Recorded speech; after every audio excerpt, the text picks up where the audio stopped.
1, tiempo. Buenos días, estimados amigos. Los saluda Johan Camargo, soy abogado, árbitro especialista en contrataciones del Estado.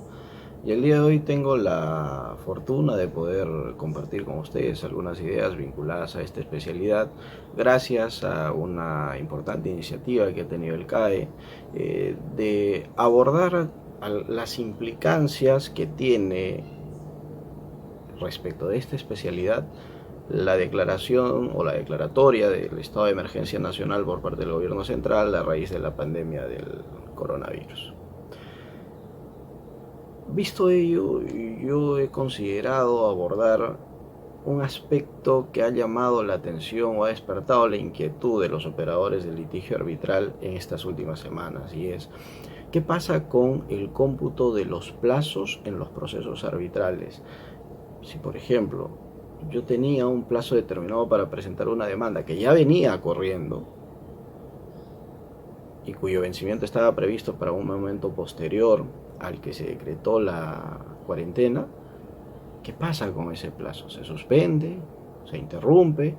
¿Continúa su cómputo, pero tengo la obligación de cumplir con la actuación a mi cargo, es decir, con presentar la demanda el primer día en el que exista la posibilidad material de hacerlo?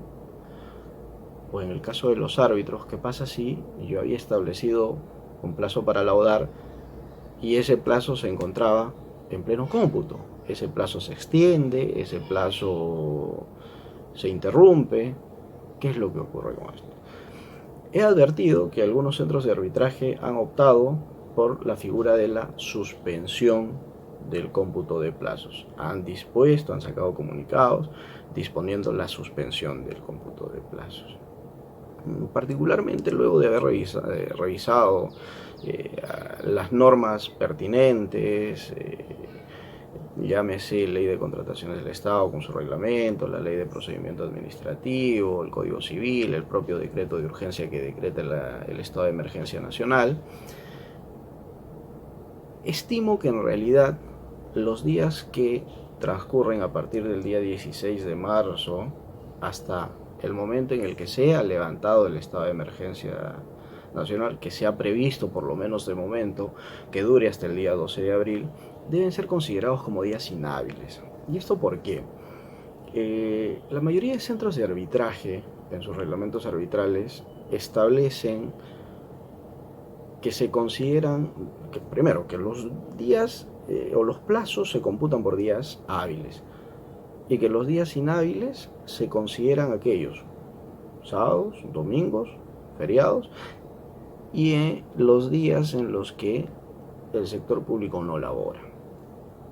En el caso de arbitrajes ad hoc, es común ver en las actas de instalación que además de esta regulación, también se señala que se consideran días inhábiles aquellos en los que no funciona o no presta atención al público la sede del arbitraje. Pues bien, si nosotros tomamos en cuenta el contenido del decreto de urgencia que establece el estado de emergencia nacional, el 044-2020, encontramos que en su artículo 4 ha señalado que todas las actividades se suspenden.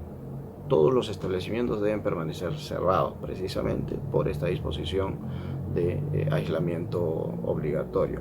Y únicamente existe permisión para cierto sector para poder continuar prestando servicios al público. Aquellos que prestan servicios vinculados a cuestiones de primera necesidad, supermercados, farmacias, bancos.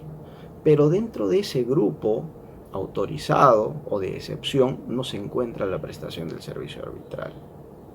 Por ende, en el caso de arbitrajes ad hoc, el tema se resuelve rápido, porque si tomamos en consideración lo dispuesto por este decreto de urgencia, vamos a encontrar que al no estar dentro de este grupo de excepción, la sede arbitral naturalmente no puede atender al público, y al no atender al público se configura este supuesto que se regula normalmente en las actas de instalación de tribunales ad hoc, que es que al no haber atención al público se considera días inhábiles.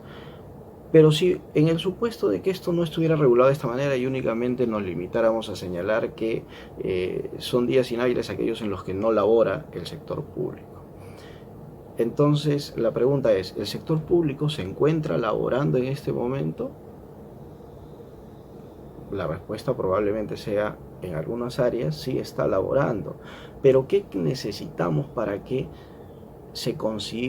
la labor del sector público se considere como un día hábil? Para eso debemos remitirnos a la Ley de Procedimiento Administrativo, que en su artículo 138, inciso 1, dice que son horas hábiles las correspondientes al horario fijado para el funcionamiento de la entidad, ¿de acuerdo? Y que tiene que prestarse servicio al ciudadano. Es decir, solamente puedo considerar un día hábil, en el caso del Estado y para efectos del arbitraje, aquel en el que el sector público está en capacidad de brindar atención al administrado. En este caso sabemos que a raíz de la declaratoria del estado de emergencia, el Estado no está prestando servicios a los administrados, salvo para los supuestos establecidos en la norma que establece el decreto de emergencia nacional. Considerando ello, parto de la premisa de que todo este periodo debe en realidad ser considerado como días inhábiles, con lo cual no hablamos necesariamente de un supuesto de suspensión del cómputo de plazos, ni tampoco de interrupción, ni tampoco existe una continuidad en el cómputo de plazos. Lo que existe, a mi juicio, es un periodo comprendido por días inhábiles, que continuará su cómputo cuando estemos frente al primer día hábil siguiente, y esto será cuando concluya el periodo de estado de emergencia, que por lo menos de momento, como lo habíamos dicho, está previsto para el día 12 de abril. Sin más que decirles, amigos, nuevamente recomendarles, replicando lo que ya ha dicho el Estado, es que no salgan de su casa. Quédate en casa, por favor, que yo también me quedo en casa.